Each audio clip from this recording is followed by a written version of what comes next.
The Forge of Light is back, and today we've got the Shadowblades, which is really amazing. One of the very best artifacts in the game, and the Bloodblade Banner, which I think is not all that exciting because there's not that much rallying you do in Call of Dragons. So stick around in this video for my attempt at 90 keys in the Forge of Light, a review of what's contained within the bundle, and a review of every artifact contained within this edition of the Forge of Light.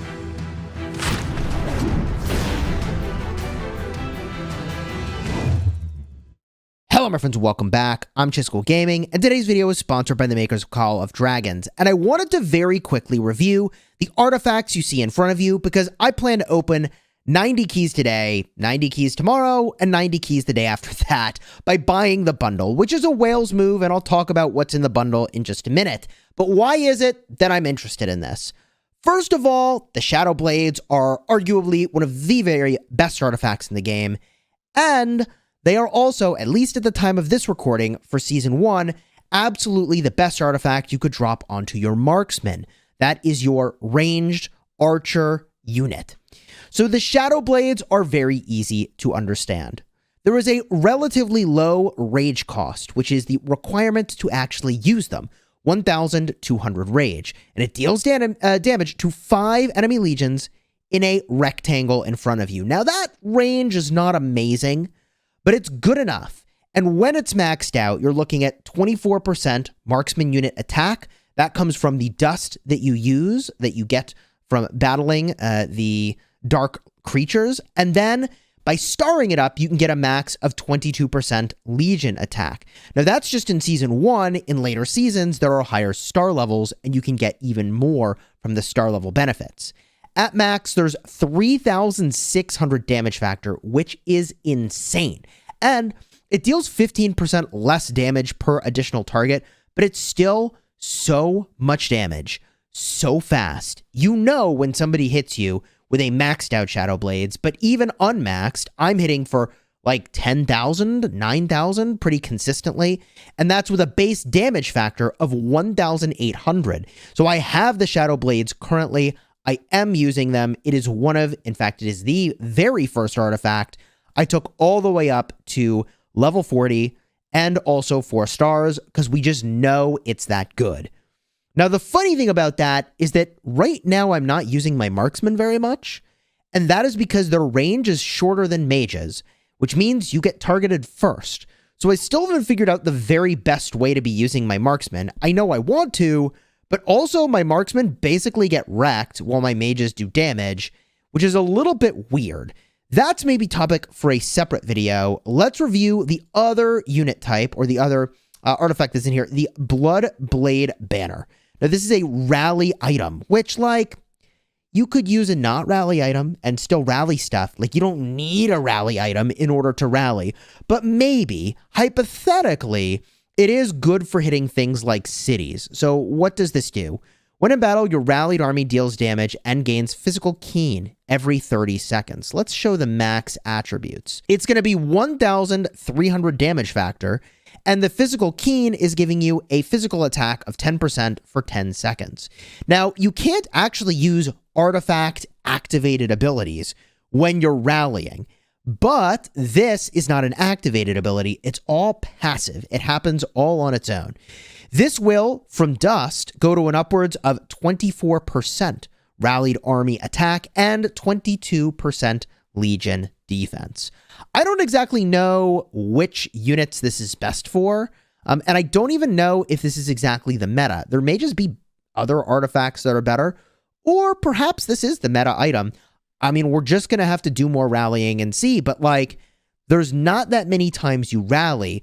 You can rally a fort, you can rally a pass, you can rally a city, and those situations are uncommon. What I'm trying to say is that this is a whales item.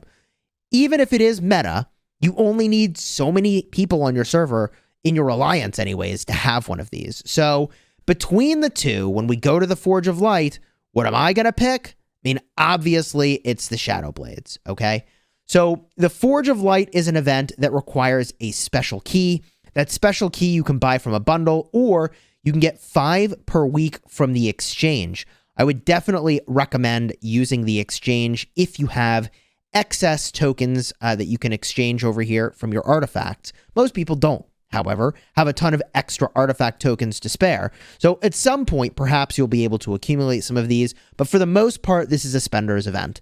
And the other way you can get some of these is with gems. 6,000 gems gets you 10 keys. Now, why are you doing this? Because there is a pity system. The way this works is that when you make a wish for your desired artifact, if you do not receive the desired artifact after 2 consecutive legendary draws, then the next legendary artifact is guaranteed to be the desired one. So the good news is you can really focus on the one you want. The bad news is that this doesn't contain the full loot table from the regular artifact keys. In fact, every time this event comes around, the loot table changes. So you probably want the other things in here if you're going to be spending money on it. And this is where things get weird, okay? It gets weird because Shadowblades I like, Bloodblade Banner I'm pretty lukewarm about, but Storm Arrows I think are hot as fire. So there is a pretty high chance that you could end up with a Storm Arrows. And the Storm Arrows are, I think, one of the most misunderstood artifacts in the game. Because although they teleport you, which is like really cool, okay? And this is designed for cavalry because it gives cavalry stats, obviously. The thing you want to do with this is not necessarily close the gap between you and an enemy. But I think what you want to do with this is actually jump over terrain. Use this to jump literally up a mountain. Use this to cross a river. That is crazy. And I haven't done that recently, but I am quite confident that you can do this. I was told that in voice, and I was like, oh, someone was chasing someone, a cavalry player. The cavalry player blinked up a mountain, and they were just gone. Easy, just disappeared. Now, you do probably want to use this for your engage, because your Legion gains Rampage at the start of your fight, 24% damage dealt for 4 seconds. But there is weirdness here, and I don't exactly know how this works, and I'm going to have to test it. By the way, if you're like, where are the artifact draws? I hope you are getting value from all this other information you might not have known. For example, that when a cavalry unit attacks a ranged unit, you get 1,000 rage instantly, and you can do that once every 12 seconds. So, yeah, being able to teleport on top of a unit, I don't know if you go right on top of the unit, if you get the unyielding rush benefit. I think you need like 1 or 2 seconds of running time. So there's definitely some discovery to be done and some skill in the execution for using the teleport or blink, as it were, and then still getting, the benefit of all your damage plus getting the 1,000 rage. You really want the 1,000 rage. So I'm going to have to test with that a little bit to see fully how it works, okay? Now, the other artifacts, I promise you, I won't talk about as much. These artifacts are less desirable. Karada's Wrath is a PvE item. I have basically never used it, so it's basically dead to me. The Ancient Tree Roots are interesting. It teleports you to a near unmanned high-level resource node. This actually is pretty cool. But if there aren't any, like it took me to a level 2 gem node. I really didn't care about a level 2 gem node. But the way I think you really take advantage of this is you send a really fat gathering march. You run a timer on how long it's been gathering for, and when it finishes one node, you use the Ancient Tree Roots again to go to another high one. It takes 2 minutes to teleport right to the next one. So if you micromanage your gatherers, you actually can get some good value, and that's why this gives you Legion load capacity, because I think what you're supposed to do is micromanage this gathering march, fill the march with your gathering unit, and not go home between each time that you gather. Just go from node to node to node, and then eventually come home. There is some risk there. If your march gets killed in the node, you lose all your resources. So that could be pretty tragic. Breath of the Forest, I'm not excited about. It's a garrison item. There might be, I'm told other garrison items might be better, so I don't know about this one. And then Heart of Kamasi could be cool. I mean, honestly, I don't know. Maybe I need to put defense on my marksmen, and they're getting melted. Maybe Shadowblades isn't the right play. That's funny. But this buffs you and nearby allies.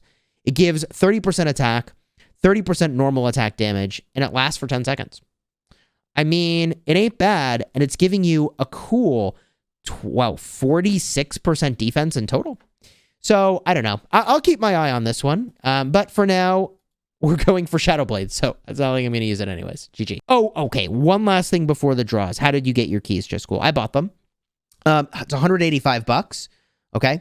And I put the bundles into my favorites here. At $100, you get 50 keys and also some dust and some resources. You get 25 keys for $50. You get 10 keys at $20. For $10, you get 5 keys, and for $5, you get 3 keys. So the most keys per dollar, I think, is right over here. And then it just kind of goes down from there, but not by too much, I suppose. I don't know, $100, 50 keys. It ain't cheap to do these draws, chat. Now we can do the draws, all right? Okay, the Forge of Light. Ay, please get lucky. Come on. Okay. You can get very wrecked on these keys, chat. You really can get wrecked on these keys. Here we go again. No dice. Okay. The other thing I'll say is you really want to plan to do a lot of keys. So there's a pity timer after 90 draws, which is important to keep in mind. You're guaranteed a legendary. I don't know if that pity timer is separate for this event and also for the regular artifact keys.